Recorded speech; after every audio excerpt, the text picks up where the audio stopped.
Hello everyone, welcome to our YouTube channel Conceptual Study. Strong your base to strong your future. This is Diwakar Maurya. आइए शुरू करते हैं.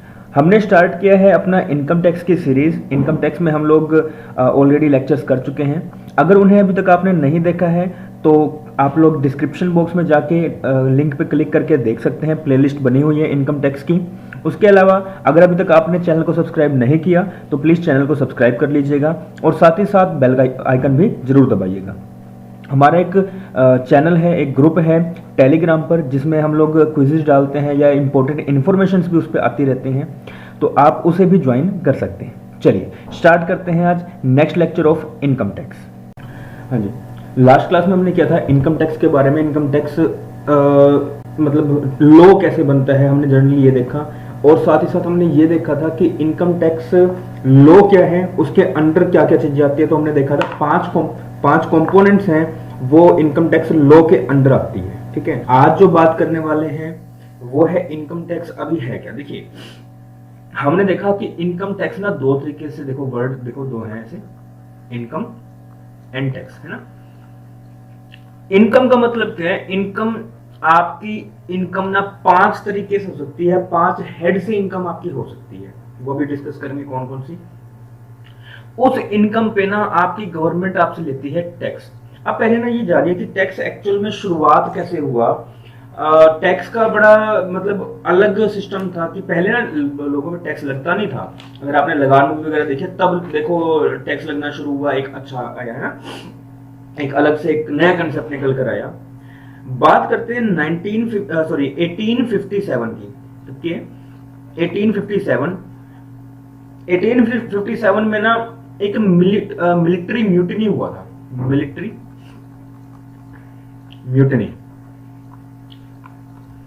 इसमें हुआ क्या था, इस वक्त ना जो ब्रिटिशर्स आए थे उन्होंने काम खराब किया था. उन्होंने क्या करा, जो बंदूक होती थी ना ब्रिटिशर्स के, पुलिस के पास या ब्रिटिशर्स के पास, उनके ना एक नाल लगती है, उनकी ना एक डार्ट सी टाइप लगती है.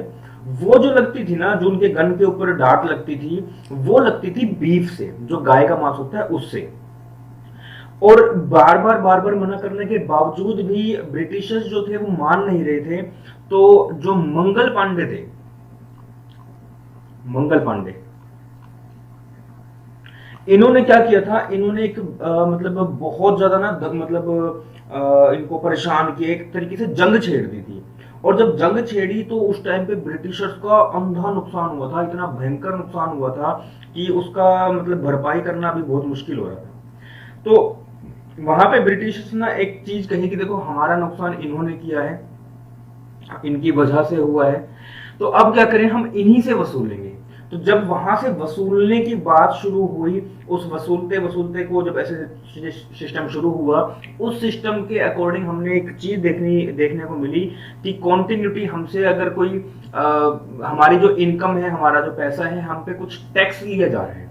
ठीक है, तो उस सिस्टम, उस स्टोरी के थ्रू, उस सिचुएशन के बाद हमसे एक टैक्स वसूलने की बात करी गई. धीरे धीरे फिर वो टैक्स जो है वो इनकम टैक्स में तब्दील होता गया और अलग अलग चीजें होती रही. ठीक है, तो वहां पे एक कंसेप्ट निकल कर आया था इनकम टैक्स.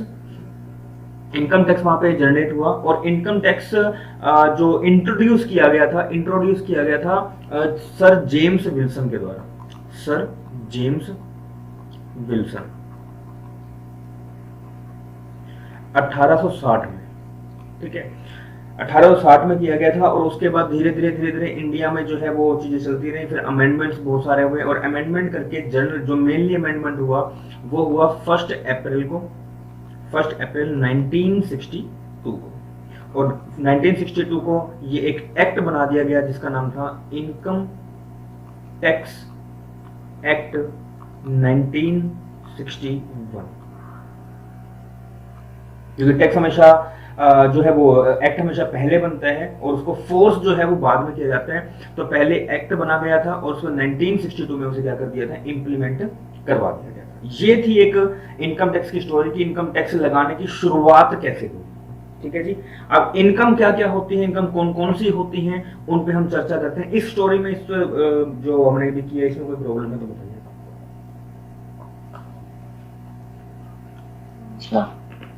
डन, आगे बढ़े. आइए अब देखिए हमारे पास ना कुछ इनकम है, इनकम के सोर्स है। मैं थोड़ा इधर से लिखता हूं, इनकम के सोर्स है, या ऐसे लिख सकते हैं सोर्सेज ऑफ इनकम। तो 5 हेड में ना इसको इन्होंने डाइवर्सिफाई किया गया है। पहला तो है सैलरी, पहला है सैलरी, सैलरी हेड। दूसरा है हाउस प्रॉपर्टी,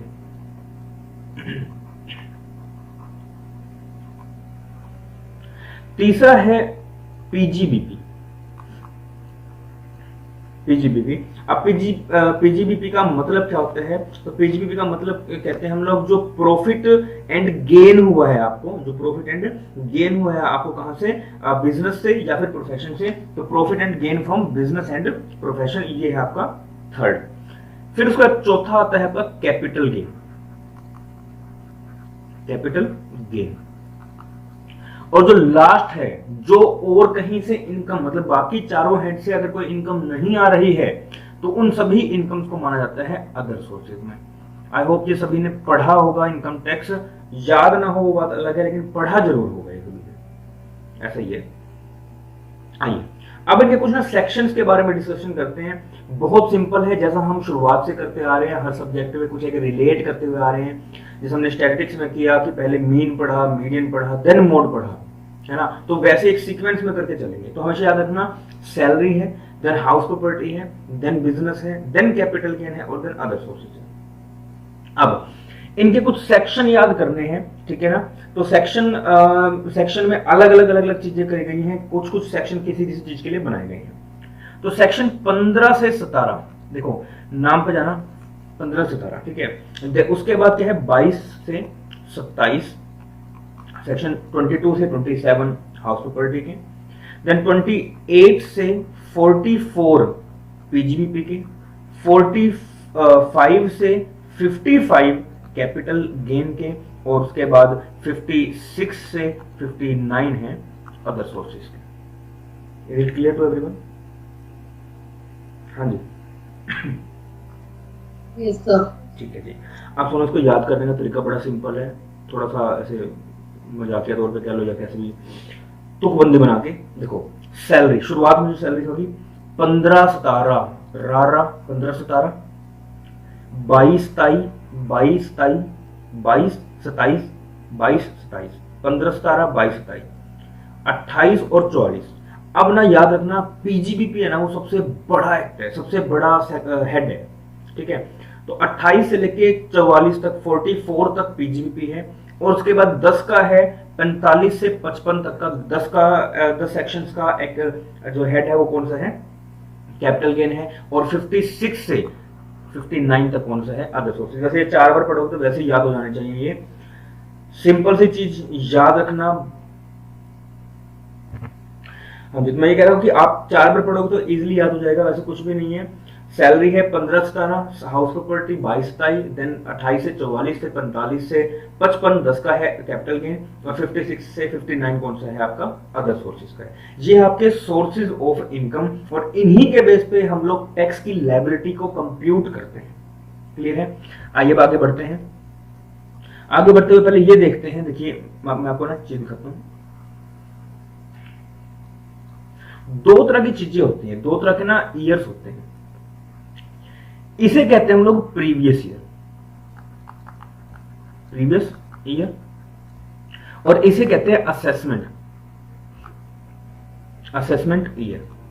प्रीवियस ईयर वो ईयर होता है, ध्यान सुनिएगा, प्रीवियस ईयर वो ईयर होता है जिसमें हमने इनकम कमाई है, जिसमें हमने अलग अलग हेड से, 5 हेड से कुछ ना कुछ इनकम जनरेट करी है, कुछ ना कुछ इनकम अर्न करी है, और उस इनकम पे जो टैक्स पे करेंगे वो कब पे करेंगे? असेसमेंट ईयर में पे करेंगे। तो यहां पे हम लोग इनकम को अर्न करते हैं, इनकम अर्न, और यहां पर इसी इनकम पे जो प्रीवियस ईयर में इनकम कमाई गई है, उस इनकम पे इस ईयर में इनकम पे टैक्स पे करेंगे, इनकम टैक्स पे करेंगे। ठीक है जी। तो जिस ईयर में इनकम कमाई गई है उस ईयर को कहते हैं प्रीवियस ईयर। उस इनकम पे जिस ईयर में, नेक्स्ट ईयर में हम लोग टैक्स पे करते हैं उसे कहते हैं असेसमेंट ईयर, और जिसकी असेसमेंट करी जाती है उसे कहते हैं असेसी। असेसी वो पर्सन है जो इनकम कमा के इनकम पे टैक्स पे कर रहा है, वो कौन है? असेसी। अब यहां पर ना थोड़ी सी एक समझ से परे हो जाती है चीजें, कई बार अगर कंफ्यूजन हो जाए तो, बट कंफ्यूजन रखनी नहीं है। सिंपल सी चीज है, आपके पास एनुअल फाइनेंस एक्ट आता है 1 फरवरी को, जिसको इंप्लीमेंट किया जाता है 1 अप्रैल से। 1 अप्रैल से 31 March, 1 of April to 31 of March तक हमें क्या होता है, उस एक्ट को फॉलो करना होता है, उस फाइनेंस एक्ट को फॉलो करना होता है, ठीक है।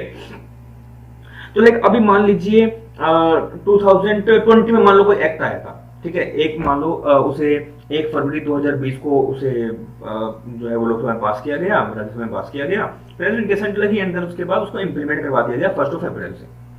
तो 1/4/2020 से वो शुरू होगा। ड्यूरिंग दैट पीरियड आपने जो भी इनकम कमाई up to 31 of March 2021, up to 2021। अच्छा जी, उसके बाद अब आप क्या होगा, जो भी आपने इनकम कमाई है उस इनकम पे अब आप 31 ऑफ मार्च के बाद, मतलब कि 1 ऑफ अप्रैल 2021 से लेकर आगे आने वाले कुछ टाइम तक आप क्या करोगे, उस इनकम पे टैक्स पे करोगे, उसे कहते हैं असेसमेंट ईयर। अब इसके ना अलग अलग क्राइटेरियाज हैं, ड्यू टू कोविड इनकी डेट्स चेंज करी गई थी। जो इनकम टैक्स पे करने की डेट्स होती है वो 3 तरह की होती हैं, इंडिविजुअल के लिए अलग होती हैं, कंपनीज के लिए कुछ अलग होती है, और कुछ अदर केसेस होते हैं उनके लिए कुछ अलग होते हैं। तो उसके बारे में हम लोग जब एडवांस टैक्स पढ़ेंगे या आईटीआर पढ़ेंगे तो हम डिस्कस कर लेंगे, ठीक है। तो जनरली ये याद रखना कि जो हमने पिछले साल में कमाया, जिस ईयर में कमाया उसे कहते हैं प्रीवियस ईयर, जिस उस ईयर का हम जब इनकम पे टैक्स पे कर रहे हैं उसे कहते हैं असेसमेंट ईयर। लग रही है छोटी सी बात, मगर ये मोस्ट इंपॉर्टेंट है, और यहां से क्वेश्चन मैंने प्रीवियस ईयर में बहुत सारे देखे हैं, क्वेश्चन आए हुए हैं प्रीवियस ईयर और असेसमेंट ईयर पे। असर्शन रीजनिंग में क्वेश्चन मिलेगा आपको प्रीवियस ईयर और असेसमेंट ईयर के रिगार्डिंग, या आईटीआर के रिगार्डिंग, एडवांस टैक्स के रिगार्डिंग आपको पैसेज में आपको क्वेश्चन मिल जाएगा। तो इसमें कंसेप्ट अगर कोई क्लियर ना हो तो प्लीज क्लियर करके जाना, अदरवाइज दिक्कत होने वाली, ठीक है। इजी है, बहुत इजी है, मगर थोड़ा सा देख के जाना, ठीक है। अब आइए बात करते हैं कि हम लोग एक्चुअल में कंप्यूट कैसे करते हैं। जो भी आपने इनकम कमाई है उस पे टैक्स कितना बनता है, आप अपनी कितनी इनकम पे कितना टैक्स पे करेंगे, उसके बारे में जानकारी लेते हैं, ठीक है। आइए, होता क्या है, सबसे पहले आप क्या करते हैं, कंप्यूट करते हैं। प्लीज साथ साथ लिखते रहना, थोड़ा सा कॉम्प्लिकेशन हो जाएगा वरना बाद में। सबसे पहले कंप्यूट करते हैं, कंप्यूटेशन ऑफ, या कंप्यूट ऑफ, लिख देता हूं पूरा, कंप्यूट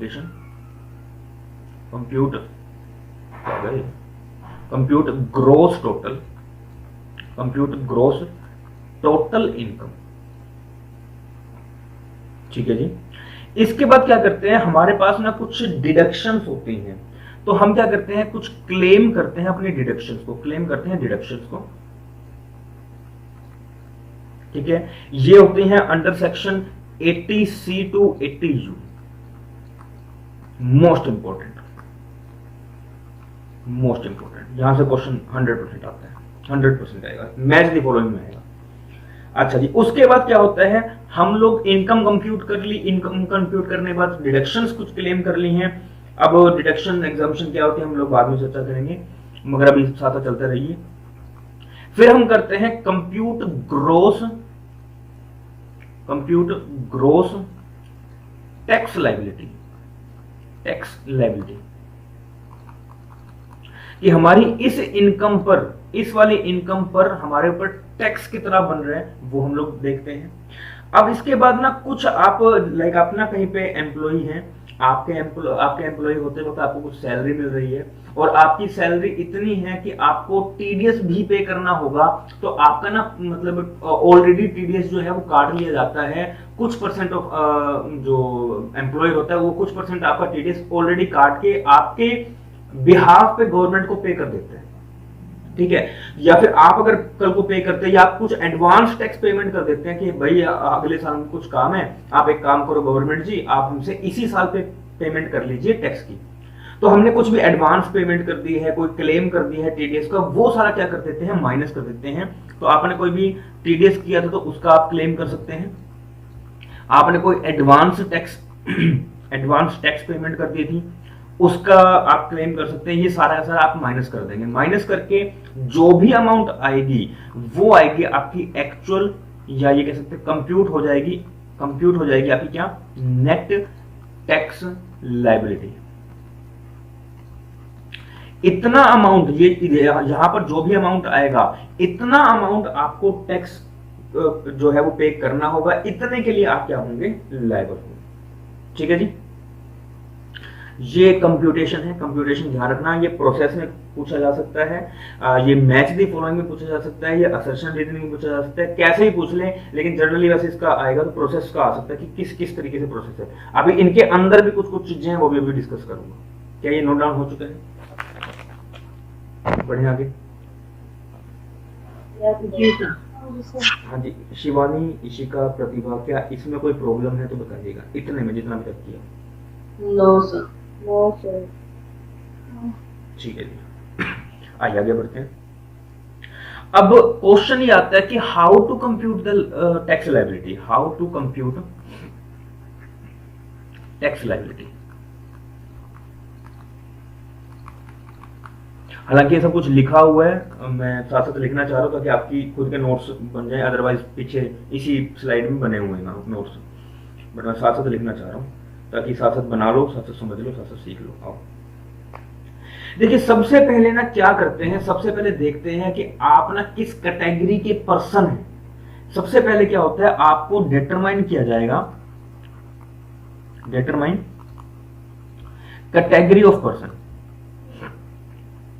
कैटेगरी ऑफ पर्सन। अब पर्सन देखो बहुत सारे लोग हो सकते हैं। पर्सन एक इंडिविजुअल भी हो सकता है, पर्सन कोई भी हो सकता है। पर्सन कोई इंडिविजुअल हो सकता है, कोई एजीपी हो सकता है, कि कोई बीओआई हो सकता है, कोई फर्म हो सकती है। अलग अलग लोग जो है वो अलग अलग तरीके से हो सकते हैं। तो पर्सन की डेफिनेशन टोटली अलग है। कोई भी एचयूएफ है, आपने एचयूएफ पढ़ा होगा, कंपनी है, एजेपी है, लोकल अथॉरिटी है, आर्टिफिशियल जुडिशियल पर्सन है। कोई भी ऐसा पर्सन, कोई भी ऐसी जो मतलब कोई आइडेंटिटी है जिससे आपने टैक्स लेना है, वो क्या है, आपका पर्सन है। जो भी इनकम कमा रहा है वो क्या है, पर्सन है। तो पहले आपको देखना पड़ेगा कि वो पर्सन कौन है। क्या वो कोई इंडिविजुअल है, क्या वो कोई एचयूएफ है, क्या वो कोई कंपनी है, क्या वो कोई एजेपी है, क्या वो कोई लोकल अथॉरिटी है, वो है कौन, फर्म है, कंपनी, क्या है, कौन है, कैसे है, वो देखना पड़ेगा। उसके बाद हम इस पर्सन की, मैं यहाँ पे स्टेप ही लिख देता हूं, हम इस पर्सन कि देखेंगे कि ये पर्सन का रेजिडेंशियल स्टेटस क्या है। तो हम क्या करेंगे, डिटरमाइन करेंगे रेजिडेंशियल स्टेटस, रेजिडेंशियल स्टेटस। ठीक है जी। अब रेजिडेंशियल स्टेटस बहुत यूनिक है, यहां से क्वेश्चन आता है और बहुत इंपॉर्टेंट है। इंपॉर्टेंट इसलिए भी है क्योंकि अभी रिसेंटली इसमें अमेंडमेंट हुई है और वो अमेंडमेंट बहुत कम लोगों को समझ में आई है। ठीक है, बहुत इजी तरीके से मैंने एक पेज पे बनाया हुआ है, आपको मैं करवा दूंगा वो। अब एक बार उस स्टेप लिखते चलिए, लेकिन इंपॉर्टेंट है, ये बात याद रखना, मैं आपको साथ साथ बताता चल रहा हूं। रेजिडेंशियल स्टेटस के बाद हम लोग कैलकुलेट करते हैं अपनी टोटल इनकम को, कैलकुलेट टोटल इनकम। अच्छा जी, कैलकुलेट आप टोटल इनकम कैसे कैलकुलेट करेंगे? तो कैलकुलेट करने के लिए आपको वही सेम चीज, आपके पास 5 हेड है, कौन कौन से, salary, house property, PGBP, capital gain, other sources. Salary का हेड 15-17, 22-27 किसका, हाउस प्रॉपर्टी का, 28 से 44 पीजीबीपी का। देन उसके बाद 45 से लेके 55 तक का था उसका कैपिटल गेन का, और उसके बाद 56 से लेके 59 तक था आपका कौन सा, अदर सोर्सेज का। तो ये सारे के सारे जो आपकी टोटल इनकम होगी उनको आप लोग कैलकुलेट करेंगे। अब इसको कैलकुलेट करने वक्त, अब जो मैंने बताया ना, ये सारा, ये वाला सारा, जब आप लोग ये सारा का सारा, जब ये सारा का सारा करेंगे ना कि यहां से मेरी कितनी इनकम, यहां से मेरी कितनी, यहां से कितनी, यहां से कितनी, यहां से कितनी, उस वक्त जब आप लोग इन सबको कैलकुलेट करेंगे, सेपरेट हेड में करेंगे, उस वक्त इनके साथ साथ आपको 2 चीजें और करनी होगी। इन सभी के साथ साथ क्या करना होगा, प्लस में 2 चीजों का बहुत खास ध्यान रखना पड़ेगा। एक तो रखना पड़ेगा set of and carry forward का, कैरी फॉरवर्ड का, ये तो है कौन सा, फर्स्ट।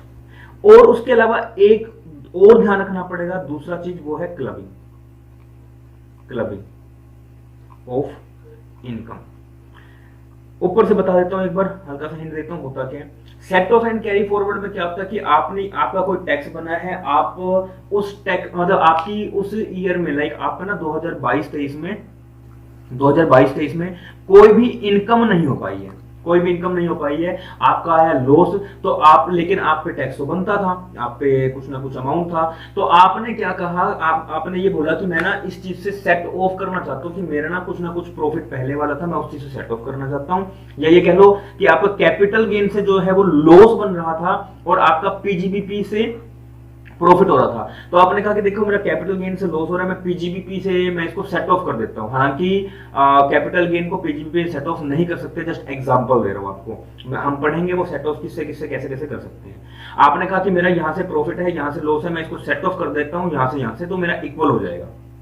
और अगर फिर भी कुछ अमाउंट बचता है तो मैं इसको अगले आने वाले कुछ सालों में ट्रांसफर कर दूं, कि अगले आने वाले कुछ सालों में मैं इसको क्या कर दूंगा, सेट ऑफ करता रहूंगा। जो भी मेरा लॉस है धीरे धीरे मैं इसको कंप्लीट सेट ऑफ करके मतलब खत्म करता रहूंगा, वो लॉस अब दोबारा मेरे उसमें नहीं दिखेगा। मैक्सिमम जो 8 साल तक आप कर सकते हैं, लेकिन डिपेंड करता है कि हेड कौन सा है, तो उसके बारे में हम लोग देख लेंगे। तो पहला तो कौन सा है, set of and carry forward. हमको ये भी देखना पड़ेगा जब हम कंप्यूट करेंगे अपनी पांचों हेड की इनकम वो। दूसरा है clubbing of income. Clubbing of income ऐसा है, लाइक इशिका के हस्बैंड ने क्या करा कि इसने इशिका के नाम पे कोई घर खरीद लिया और कह दिया कि जी तो इशिका की इनकम है, मेरी इनकम अलग है, इशिका की इनकम अलग है।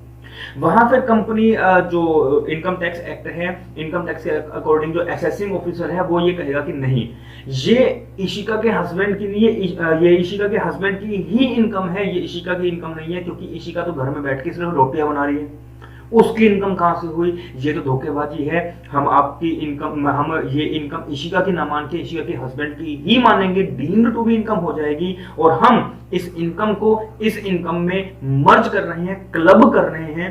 अब इस इनकम को हस्बैंड की इनकम मानी जाएगी, इशिका की नहीं मानी जाएगी।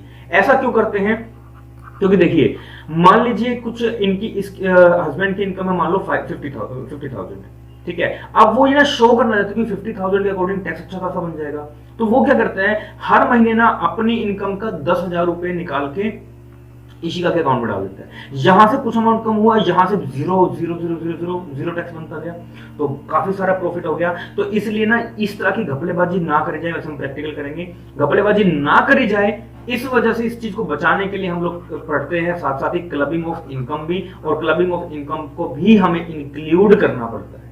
Is it clear? क्या क्या पढ़ा अभी तक, कि हम लोग क्या करेंगे, सबसे पहले डिटरमाइन करेंगे कि पर्सन है कौन, पर्सन कौन कौन है, कौन सा हो सकता है, कोई भी इंडिविजुअल हो सकता है, कोई एचयूएफ हो सकता है, कोई कंपनी, कोई फर्म, कोई एजेपी, कोई बीओआई, कोई भी ऐसे पर्सन हो सकते हैं। उसके बाद उस पर्सन की रेजिडेंशियल स्टेटस क्या है, क्या वो इस कंट्री में 182 दिन, 120 दिन, अलग अलग क्राइटेरिया है, कुछ बेसिक रूल्स है, कुछ एडिशनल रूल्स है, क्या उनको फॉलो करता है, और अगर ऐसा है तो क्या क्या है आगे। फिर उसमें हम कंप्यूट करेंगे क्या, टोटल इनकम। टोटल इनकम हम बेस किस पे बेस होगी, 5 हेड्स पे। 5 हेड कौन कौन से, salary, house property, PGBP, capital gain and other sources. इन सभी के साथ साथ हमें दो चीजें और देखनी पड़ेगी, set of and carry forward, साथ ही साथ देखने पड़ेगा क्लबिंग ऑफ इनकम। ये सब करने के बाद हमारे पास कुछ अमाउंट निकल कर आएगा जिसे हम कहते हैं ग्रोस टोटल इनकम। हाँ जी, यहां तक किसी को कोई समस्या, कोई दुविधा, कोई परेशानी, कोई खेद तो बताइएगा। नो सर, तो सर मेरे को ना एक बात पूछनी है। हाँ जी, clubbing of income capital gain में भी आता है ना एक जगह? बेटा वो हर जगह मिलेगा, हर जगह मिलेगा। जनरली वैसे कैपिटल गेन का ही होता है, क्योंकि हम लोग प्रॉपर्टी को ना ट्रांसफर कर देते हैं without consent, without any accommodation, मतलब अकोमोडेशन कह रहा हूँ, कंसिडरेशन। तो हम जब भी लाइक आप कह रहे हो ना कि आपने सोचा कि मेरी इनकम बहुत ज्यादा है, मैं एक काम करती हूँ, अपनी एक प्रॉपर्टी ना अपने कुत्ते के नाम कर देती हूँ, तो कुत्ते की तो इनकम हो ही नहीं सकती, तो वहां पे फिर उसके बाद उसको इनकम को आपकी इनकम में क्लब कर दिया जाता है। ठीक है। अच्छा, यहाँ तक और किसी कोई प्रॉब्लम, शिवानी, प्रतिभा? प्लीज हो तो साथ साथ पूछते रहना। अच्छा देखो, ये पर्सन देख लिया, पर्सन का स्टेटस देख लिया, कैलकुलेट कर ली, पांचों हेड से हमारे पास निकली ग्रोस टोटल इनकम। क्या ग्रोस टोटल इनकम ये वाली है? यही स्टेप थे, आगे ग्रोस टोटल इनकम आ गई, हमारे पास इनकम आ चुकी है। लेकिन अब इस इनकम को नेट तक पहुंचाना है, तो नेट तक पहुंचाने के लिए हमारे पास कुछ कुछ अलग अलग चीजें, मैं नेक्स्ट पेज पे लिखता हूं। हमारे पास आई क्या? Gross total income, gross total income. अब कुछ ग्रोस टोटल इनकम आई है, ग्रोस टोटल इनकम के बाद हम लोग करते क्या हैं, तो हम ना इसमें से क्या करते हैं, सेकंड स्टेप क्या था, हम लोग डिडक्शन लेते हैं, डिडक्शन को क्लेम करते हैं। अच्छा, डिडक्शन कितने से कितने तक थी? Under section 80C to 80U, 80U, ठीक है। तो ये थी हमारे पास डिडक्शन। अब डिडक्शन अलग अलग है, चैप्टर 6A में ये सब बताया गया है। कुछ कुछ अमाउंट आएगी, हमने वो सारी क्लेम कर लिए, ठीक है। अच्छा, अब हमारे पास जो ये डिडक्शन क्लेम करने के बाद, ये डिडक्शन क्लेम कर ली, हमारे पास अब आई ग्रोस टैक्स लायबिलिटी। हमारे पास क्या निकल कर आई? Gross tax liability, gross tax liability. अरे क्या हो गया ये, ठीक है जी। अब ये ग्रोस टैक्स लायबिलिटी कह सकते हैं, या टोटल इनकम कह सकते हैं, टोटल पेबल इनकम भी कह सकते हैं।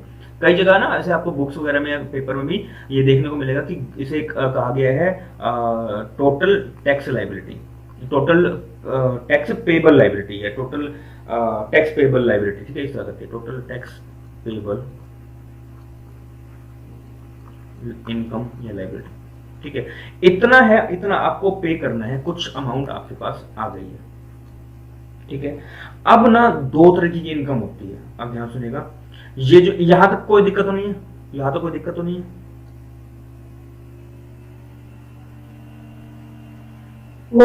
ठीक है जी। हो तो साथ साथ प्लीज पूछते रहिएगा। अब ये जो इनकम आई है ना, ये इनकम आपकी दो तरीके की हो सकती है। दो तरीके कैसे कैसे? एक तो होती है स्पेशल इनकम, स्पेशल इनकम, और एक होती है नॉर्मल इनकम, नॉर्मल इनकम। अब स्पेशल इनकम पर लगते हैं आपकी special rate, special tax rate. Special income पे लगेंगे स्पेशल टैक्स रेट, और जो आपकी नॉर्मल इनकम है उस पे लगते हैं आपके जर्नल रेट, कहते हैं इसे जर्नल रेट, या फिर इसे कहते हैं स्लैब रेट, ठीक है जी।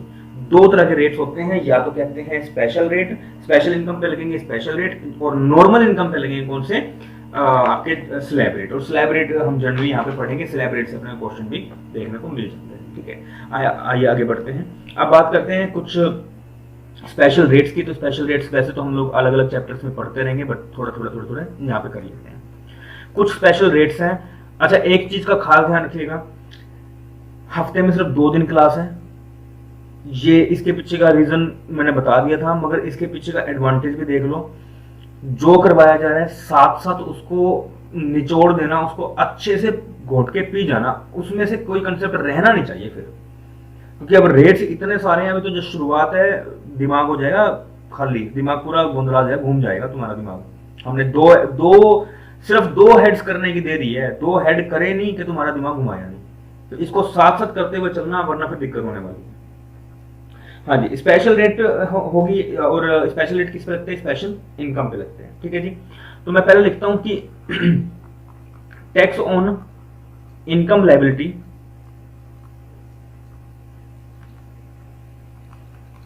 Income liability to tax at special rate,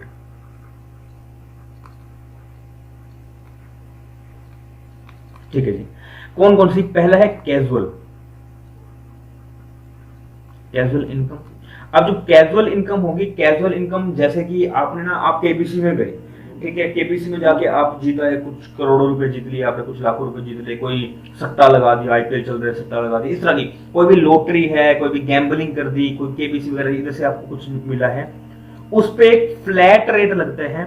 flat, अच्छा जो रेट लग रहे हैं ना, ये जो स्पेशल रेट्स वगैरह ये हमेशा फ्लैट होते हैं। फ्लैट मतलब चेंज नहीं होगा। फ्लैट रेट लगेगा इस पे 30%, कैजुअल इनकम पे 30% का फ्लैट रेट लगेगा। और ये बात बोली गई है सेक्शन 115BB में।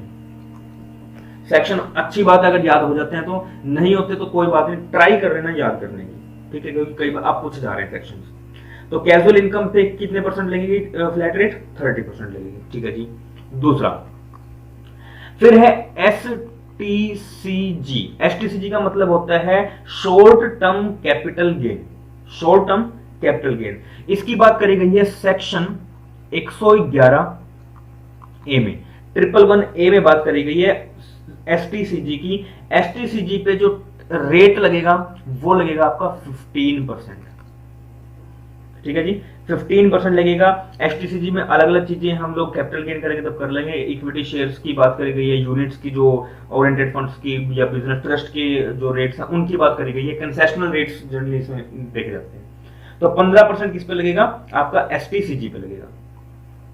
थर्ड आता है LTCG। LTCG बोलते तो लॉन्ग टर्म कैपिटल गेन। ये था शॉर्ट टर्म कैपिटल गेन, ये है long term capital gain. Long term capital gain में दो तरह के कौन कौन से? अगर बात करें लिस्टेड सिक्योरिटी की, विदाउट इंडेक्सेशन, अब इंडेक्सेशन का मतलब क्या होता है कि आपका जो आज का मान लो कोई सिक्योरिटी है, कोई शेयर है, उसकी आज की वैल्यू एग्जैक्ट क्या है और उसका अगर हम लोग कंपैरिजन करें अपने प्रीवियस कुछ ईयर से या किसी बेस ईयर से, तो उन दोनों में फर्क क्या था। मतलब आपने कोई प्रॉपर्टी मान लीजिए खरीदी थी 2001 में, उसकी एक्चुअल वैल्यू 2023 में है क्या? तो हम इन दोनों के बीच का डिफरेंस नहीं देखेंगे। मान लो यहाँ पे आपने 10 लाख में खरीदी, आज के टाइम 90 लाख की हो रही है, तो हम ये नहीं कहेंगे कि आज के टाइम 90 लाख की है। हम इसका कंपैरिजन करेंगे, प्रॉपर तरीके से फॉर्मूला होता है, बेस ईयर के साथ हम लोग कंपैरिजन करके वो सब फॉर्मूला लगा के फिर हम निकालते हैं। ठीक है, तो अगर विदाउट इंडेक्सेशन करते हैं तो आपके पास आपके ऊपर जो टैक्स लगेगा उस टैक्स का रेट होगा 10% का। ठीक है जी। और अगर इसके अलावा आप इसको सेक्शन 112 में बोला गया, ध्यान रखिएगा, 112A में, 111A में था STCG, 112A में है विदाउट टैक्सेशन जो लिस्टेड सिक्योरिटीज है। ठीक है जी। अच्छा ये एक चीज और, हम सिर्फ और सिर्फ ये एक ही केस में होगा, ये जो मैंने बोला ना 10%, ये 10% सिर्फ और सिर्फ लिस्टेड सिक्योरिटीज के में ही होगा। उसके अलावा LTCG जो भी होगा, जैसे कि मैंने यहां बहुत बोली दो चीजें, तो जो भी कोई अदर चीजें हैं, अदर LTCG है, उस पे हमेशा लगेगा आपका 20% का रेट। LTCG में दो तरह के रेट्स हैं, 10% है लिस्टेड सिक्योरिटी विदाउट इंडेक्सेशन, और अगर LTCG की बात करें तो उस पे लगेगा 20% का रेट। Is it clear? इसके बाद बात करते हैं, एक ना इसमें एग्रीगेट डिविडेंड भी आता है, बट डिविडेंड में बहुत सारे अमेंडमेंट्स हैं तो वो बाद में करेंगे। इसके अलावा आपको बस ठीक है इतना ही करो। इसके अलावा है नॉर्मल रेट। अब है नॉर्मल इनकम, और नॉर्मल इनकम पे लगता है जर्नल या फिर कहते हैं स्लैब रेट। ठीक है। अच्छा जी, स्लैब रेट अब डिपेंड करता है SSC की एज पे। स्लैब रेट जो है वो डिपेंड करेगा SSC की एज पे। SSC की एज क्या है?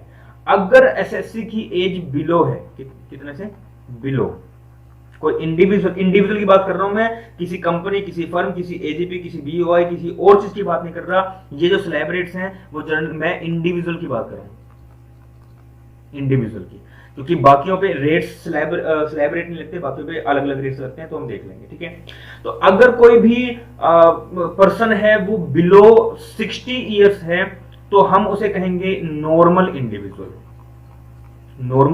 इंडिविजुअल, इस पे लगेंगे अलग तरीके से टैक्स। अगर कोई पर्सन जो है वो भगवान के नजदीक जाने की कोशिश कर रहे हैं, बोले तो 60 साल से 80 साल के बीच में है, तो हम उसे कहेंगे सीनियर सिटीजन। और कोई अगर बुजुर्ग जो है वो 80 साल भी क्रॉस कर चुके हैं और अब बिल्कुल ही भगवान के पांव छू चुके हैं कि अब तो जी बुला लो, उसे कहेंगे हम लोग सुपरमैन बनना चाह रहे हैं, सुपर सीनियर सिटीजन। तो तीनों पे डिपेंड करेगा कि आपके रेट्स क्या क्या होने वाले। ठीक है जी, यहां तो कोई प्रॉब्लम?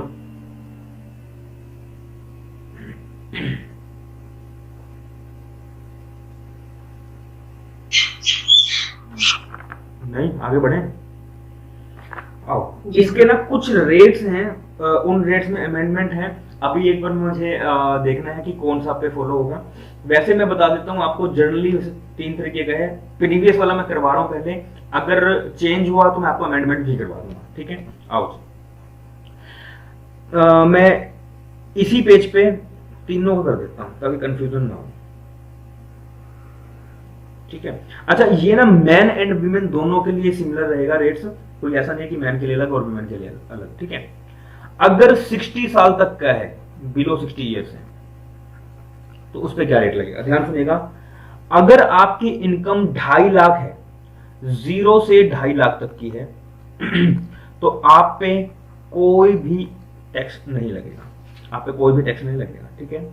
अगर आपकी इनकम 5 लाख तक की है, तो आपके 2.5 लाख से लेकर 5 लाख तक की इनकम पे लगेगा 5% का टैक्स। और अगर आपकी इनकम 10 लाख है, तो आपकी 5 लाख से लेकर 10 लाख तक की इनकम पे लगेगा आप पे 20% का टैक्स। और अगर आपकी इनकम 10 लाख से भी ज्यादा है, 10 लाख एंड अबव है, तो अब आप पे लगेगा कितना, 30% का टैक्स। अब ये टैक्स निकलता कैसे है, वो एक क्वेश्चन के थ्रू मैं बता देता हूं, जनरली ध्यान से देखिएगा। हाँ जी, सभी एक बार स्क्रीन पे देखिएगा।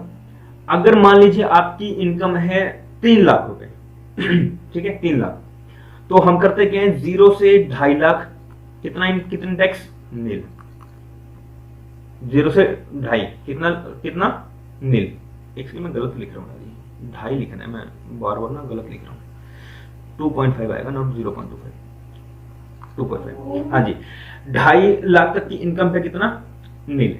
अब मैंने कहा कि आपकी इनकम कितनी है, 3 लाख है, तो अमाउंट बची कितनी है, 2.5 लाख पे तो नील, बची कितनी अमाउंट है, बोलो। 3 लाख तक इनकम थी, 2.5 लाख पे नील, 2.5 लाख पे कोई टैक्स नहीं है, तो बचा हुआ अमाउंट तो 50,000 है। अब इस 50,000 पे लगेगा 5% का टैक्स। जो भी वैल्यू आएगी आपकी यहाँ पर, वो होगा आपका टैक्सेबल अमाउंट, वो आपको पे करना पड़ेगा। अब अगर इसके बारे में मतलब आगे बात करूं, तो इसके बाद आते हैं अपने पास कौन से, ये अच्छा मैन और वीमेन के लिए, दोनों के लिए सेम मैंने बता दिया था। अब आते हैं अपने कौन से, सीनियर सिटीजन। तो 60 साल से लेके 80 साल, अगर 60 ईयर्स से 80 ईयर के बीच में कोई पर्सन है, तो उस पर स्लैब रेट क्या होगी, उसकी होती है 0 से 3 लाख तक की नील। 0 से 3 लाख नील, 3 से 5 तक 5%, आगे सेम है, फिर 5 से 10 तक 20%, और उसके बाद 10 लाख से अबव है तो 30%, ठीक है जी। इसके अलावा इसके बाद जो नेक्स्ट आता है वो कौन होंगे, अबव 80, कौन होंगे, अबव 80 ईयर्स, ठीक है। अब उनके लिए क्या होगा, उनके लिए एग्जेम्प्ट होगा कहां तक का, 0 से 5 लाख तक का नील होगा, एग्जेम्प्ट होगा, उन पे कोई भी टैक्स नहीं लगेगा। आगे सिमिलर है, 5 से 10 लाख तक पे कितना था, 20% था, और अगर 10 लाख से अबव है तो कितना होगा, 30%, ठीक है जी। ये है आपकी स्लैब रेट्स जो पहले फॉलो हुआ करती थी। अब अगर आपके एग्जाम के रिलेटेड कुछ वो जो चेंजेस हुए हैं, अभी हुए हैं स्लैब रेट में चेंजेस, अगर वो एग्जाम से रिलेटेड हैं आपके, तो वो भी आपको कराऊंगा, मैं एक बार देख लेता हूँ, ठीक है। यहाँ पे स्लैब रेट्स, हाँ जी, इसके भी यहाँ पे आपको देखना होगा कि हमारा कितना टैक्स बन रहा है। हाँ जी, ये समझ में आया। अच्छा, अब मैंने आपको बताया कुछ स्पेशल इनकम थी, कुछ स्पेशल इनकम थी, उस पे हमने स्पेशल इनकम पे स्पेशल रेट लगा के कुछ अमाउंट, टैक्स की अमाउंट निकाली थी। फिर हमारे पास कुछ नॉर्मल इनकम थी, नॉर्मल इनकम पे हमने स्लैब रेट लगा के कुछ अमाउंट निकाली। इन दोनों अमाउंट को हम लोग क्या कर देंगे, एड ऑन कर देंगे। एड ऑन होके हमारे पास क्या आएगी, एक अमाउंट आएगी। उस अमाउंट को हम लोग कहेंगे क्या, एक क्या नाम है, अपनी टोटल टैक्सेबल इनकम। कौन सी, टोटल टैक्सेबल इनकम, लेकिन मैंने टोटल के साथ नेट नहीं लगाया, ठीक है, नेट नहीं लगाया। अब इसके बाद क्या होता है, इसके बाद आपको साथ ही प्लस करना पड़ता है सरचार्ज। सरचार्ज का मतलब होता है आपके ऊपर जो टैक्स लगे ना, उस टैक्स पे कुछ टैक्स लगेगा, अलग अलग होता है। टैक्स पे कुछ टैक्स लगता है। मान लो 20 लाख रुपए जो है आपकी इनकम थी, 20 लाख पे आपको मान लो 1.5 लाख रुपए, मान लो 1.5 लाख रुपए क्या करना था, टैक्स पे करना था, अब इस 1.5 लाख पे भी टैक्स लगेगा। मान लो इस पे कह दिया आपको 20% जो है वो टैक्स पे करना है, तो ये वाला अमाउंट, इसका 20% निकालोगे, वो वाला अमाउंट, दोनों अमाउंट मर्ज करके आपको टैक्स पे करना पड़ेगा। तो आपको सरचार्ज के रिगार्डिंग अलग अलग टैक्स रेट्स दिए गए हैं, उसमें भी अमेंडमेंट्स हुई है, वो भी हम देख लेंगे। तो आपको सरचार्ज यहां करना पड़ेगा एड ऑन। उसके बाद आपको यहां पे करना पड़ता है कुछ मार्जिनल रिलीफ मिलता है, अगर वो एप्लीकेबल है, आपके तो क्वेश्चंस में नहीं आएगा। मार्जिनल रिलीफ होता है, वो मिलता है, तो आपको क्या करना पड़ेगा, माइनस करना पड़ेगा। ठीक है जी। उसके बाद बात करते हैं, अब आया है HEC। HEC का मतलब होता है health and education cess, cess लगता है, health and education cess.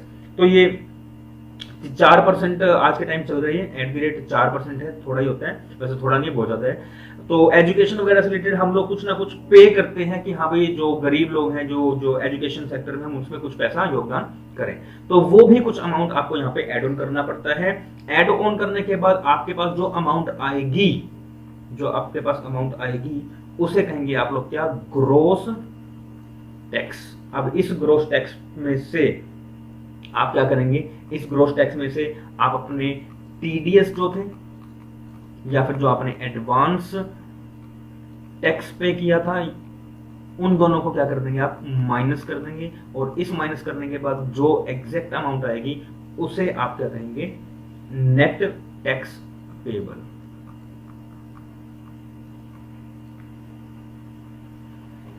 Net tax payable amount, ये वो अमाउंट है, ये वो अमाउंट रहेगी जो आपको गवर्नमेंट को टैक्स पे करना पड़ेगा।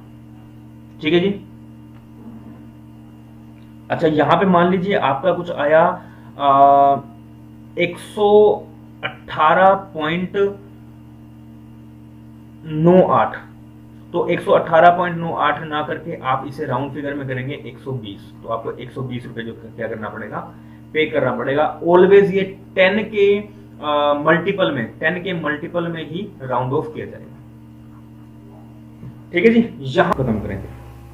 वैसे इसके बाद ना एक लास्ट स्टेप होता है कि आपने जब ये टैक्स पे कर दिया, तो टैक्स पे करने के बाद आप क्या करते हैं, एक ITR फाइल करते हैं, इनकम टैक्स रिटर्न कहते हैं। और इनकम टैक्स रिटर्न फाइल करने के बाद आपको टाइम दिया जाता है, किसी के लिए 30 नवंबर का टाइम है, किसी के लिए कुछ, तो अलग अलग टाइमिंग है, उस पर आपको क्या करना पड़ता है, उस टैक्स को पे करना पड़ता है। ठीक है जी, ये सारा हमने आज किया है। इसमें कोई समस्या है, कोई प्रॉब्लम है तो बताइएगा। देख लो एक बार जल्दी से करवा दूं, रिवाइज करा दूं, 1 मिनट लगेगा। आइए। हाँ जी, मिलिट्री मीटर मैंने देख लिया था। ठीक है, हम एक बार स्टोरी में बतानी चाहिए। होगा क्या जनरली है, क्या हमने क्या क्या करना है। सबसे पहले हमें ये देखना है कि जिस जो एसएससी है, इस पर्सन को हम क्या कहते हैं, एसएससी कहते हैं। ये पर्सन है, वो पर्सन है कौन, है कौन, क्या इंडिविजुअल है, बीओआई है, एजीपी है, कौन है वो देखेंगे।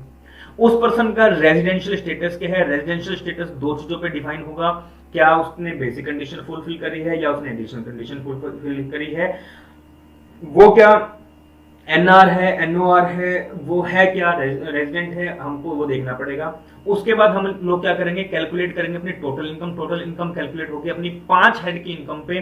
5 हेड की इनकम कौन कौन सी होगी, सैलरी हेड होगा 15 से 17, हाउस प्रॉपर्टी होगा 22 से 23, पीजीबीपी होगा 28 से 44, कैपिटल गेन होगा 45 से 55, अदर सोर्सेज होगा 56 से 59। हमको इन सभी को ऐड करते हुए, हम इन सभी को ऐड करते वक्त ध्यान ये भी रखेंगे कि हर एक इंडिविजुअल हेड में क्या कोई लॉस तो नहीं है जिसे हम सेट ऑफ करना हो या कैरी फॉरवर्ड करना हो, तो set of and carry forward करेंगे। और साथ ही साथ एक चीज का और हमें ख्याल रखना पड़ेगा, क्या ख्याल रखना पड़ेगा कि आपके जो इनकम है वो क्लब कैसी, मतलब क्लब किसके साथ हो रही है। ठीक है, कि क्या आपने जो है वो क्लब भी करनी पड़ेगी। उसके बाद हम लोग क्या करेंगे, ग्रोस टोटल इनकम हमारी निकल जाएगी। अब ग्रोस टोटल इनकम के बाद जो इनकम आएगी उसमें से हमें कुछ डिडक्शंस माइनस करने पड़ेंगे, डिडक्शंस क्लेम करनी पड़ेगी, क्योंकि हमने उस रिगार्डिंग कुछ पैसा ऑलरेडी दिया हुआ है, तो हम इस अमाउंट पे टैक्स नहीं पे करेंगे, हम कुछ क्लेम करेंगे, गवर्नमेंट भैया हम इस पे टैक्स नहीं पे करेंगे, हमने कुछ आपको अमाउंट दिए है, हमने कुछ अमाउंट आपको दिया है, हम उस पर क्लेम कर रहे हैं कि इस पे नहीं करेंगे, हमको कुछ वापस दिया जाए। तो हमारे पास क्या आ जाएगी, ग्रोस टैक्स लायबिलिटी आ जाएगी। अब जो ग्रोस इनकम आ जाएगी, इस इनकम को दो तरह की इनकम होती है। एक सेकंड, मैंने यहाँ पे एक वर्ड है, इसको हटा लो, ग्रोस ये टोटल टैक्स पेबल इनकम ही कर लो, क्योंकि ये इनकम है। इनकम दो तरीके की हो सकती है, स्पेशल इनकम हो सकती है, स्पेशल इनकम पे लगेगा स्पेशल रेट, नॉर्मल इनकम पे लगेगा स्लैब रेट, ठीक है जी। अच्छा, स्पेशल इनकम पे स्पेशल रेट कौन कौन से थे मैंने आपको बता दिए हैं। कैजुअल इनकम पे ऑलवेज लगेगा 30% टैक्स, एसटीसीजी पे हमेशा लगेगा 15%, एलटीसीजी पे लगेगा हमेशा लगेगा 20%, सिर्फ एक केस में लगेगा 10%। अमेंडमेंट्स हैं, देखेंगे। फिर है उसके बाद नॉर्मल पे लगेगा अपना स्लैब रेट डिपेंड करेगा एज पे, जेंडर पे डिपेंड नहीं करेगा, एज पे करेगा। एज कौन कौन सी, बिलो 60, 60 to 80 एंड अबव 80। तो बिलो 60 है तो 2.5 तक नील, 2.5 से 5 पे 5%, 5 से 10 पे 20%, 10 से ज्यादा पे 30%। 60 to 80 है तो 3 तक नील, 0 to 3 नील, 3 से 5 5%, 3 से 5 5%, 5 से 10 20% और 10 से ज्यादा 30%। फिर अगर अबव 80 की बात करें तो 0 to 5 जो है वो नील होगा, 5 लाख तक नील होगा, कोई टैक्स नहीं होगा। अगर किसी पर्सन की 5 लाख तक की इनकम है तो कोई भी टैक्स नहीं पे करना होगा। 5 से 10 पे 20% और 10 से ज्यादा पे 30%। तो सिंपल है, एक याद करना, बाकी हो जाएंगे। 0 से 2.5 पे नील, 2.5 से 5 पे 5%, फिर उसके बाद 5 से 10 पे 20% और 10 से ज्यादा पे 30%। तो 5, 20 और 30 है, 5, 20 और 30 है, ध्यान रखिएगा। इसके बाद दोनों को ऐड करने के बाद हमारे पास आएगा टोटल टैक्सेबल इनकम। इसमें हमें सरचार्ज ऐड ऑन करना पड़ेगा। कुछ मार्जिनल रिलीफ अगर एप्लीकेबल है तो वो हमें माइनस करना पड़ेगा, मतलब इसका भी क्लेम करेंगे। देन कुछ एजुकेशन सेस है वो प्लस करना पड़ेगा, 4% होगा ऑलवेज। हमारे आ जाएगी ग्रोस टैक्स। उसके बाद कुछ टीडीएस आपने ऑलरेडी पे किया गया, सबसे लास्ट में टीडीएस और एडवांस टैक्स की हम लोग क्लेम करते हैं, उन दोनों को हमने माइनस करना है। उसके बाद जो अमाउंट आएगी वो आएगी आपकी नेट टैक्स पेबल अमाउंट आएगी। अगर ये पेबल अमाउंट फ्रैक्शन में है तो हमें इसे 10 के मल्टीपल में कन्वर्ट करना होगा, राउंड ऑफ करना होगा, ठीक है जी। ये है आज का लेक्चर, इसमें कोई प्रॉब्लम है तो बताइएगा।